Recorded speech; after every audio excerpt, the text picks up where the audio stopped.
Gardening on the cheap. Well, I've got lots of time now. I don't have a lot of money because the business is closed. So I've watched heaps of YouTube tubes on no dig gardening. So I thought, give it a go. I'm going to explain to you the different layers and how it works. Basically, I've created this garden on top of kaikuri. And anyone knows kaikuri, it's very virulent. So thick layers of cardboard. And you'll see at some points where I've left a little hole, the weeds are going to come up straight away, little buggers. So I'm going to put some more newspaper over the top of that to ensure that the weeds can't come through. I should have mentioned, everything I've got here has just been sourced from our own property or from locals. The newspaper, I went to the post office and asked for their old papers. Obviously the horse poo is from the horses, but you'll see why I'm going to put the horse poo at the very bottom. It's had another bag of horse poo on top, and look at all the seeds that are germinating in it. So I'm going to put it right at the bottom of my no-dig bed. I've just cleaned the chook pen out, which is the worst possible job on the whole farm. I hate doing that job. I've got the compost, more compost that I bought from a tip. And I've got tea and coffee grounds. And I've got straw. Again, not hay, straw. I've got more compost that I made if I need it. If you don't have access to all of these things, a no-dig bed, cardboard, newspaper, compost is all you need. You don't have to have all these extra bits. Okay, I'm going to go ahead and I'm going to put the horse poo on first, followed by the chicken poo. You will notice there's all dry leaves in with this poo. I always try and make sure I get a good mix of carbon and nitrogen when I add to my compost, or in this case to this bed. Now you can use anything on the outside to hold that cardboard down. Anything at all. These sleepers have been on this property for forever and ever. You can use rocks, branches, bricks, pavers, or I've seen it many times on YouTube, nothing at all. Just put the compost direct on top of the cardboard. I'm a Virgo and I like to have tidy edges.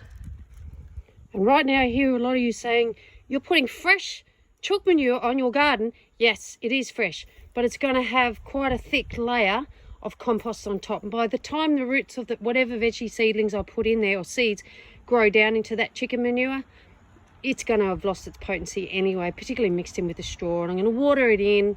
And I don't clean my chook pen out that often, so it's been in there for a while. Next, I threw all my coffee grounds, tea bags, and the packets that the little tea bags came in all on top. And I did fail to mention that you really need to water in each layer as well, which I make sure everything settles down. So I've just done that now. Now I'm going to start putting on as thick a layer of compost as I can. Hopefully up to like 8 to 10 centimetres of compost. So we'll see what I can rummage up. Compost is down. I did manage to get up about 8 centimetres or so of compost, which is great. The next step I'm doing, because I don't know what weed seeds are actually in that compost. And while I'm doing no dig gardening, but I also want to do weed-free gardening as well. So I have layered newspaper, I'm obviously yet to finish, layer over layer over layer, and I've tucked it in the edges so the light doesn't get on the edges. I've not only watered the compost in, but now I've watered that newspaper in. And then the next thing I'm going to do is put my straw on top. Now the whole idea when I plant, this newspaper, well, the straw is my mulch.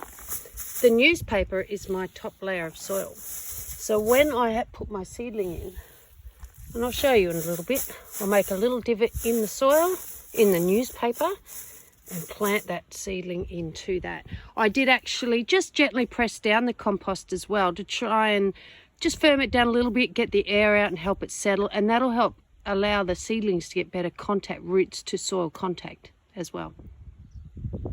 So my no-dig weed-free bed is finished.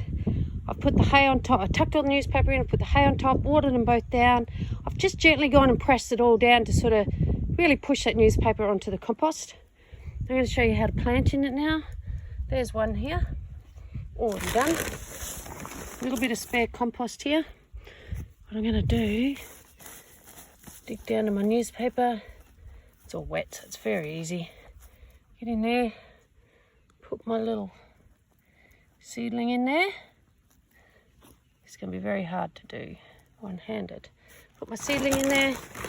I've got some spare compost, which I'll put all the way around that. 2 hands would be a lot easier. Press it all around. Don't be afraid to cover a bit of the stem get rid of some of that lankiness.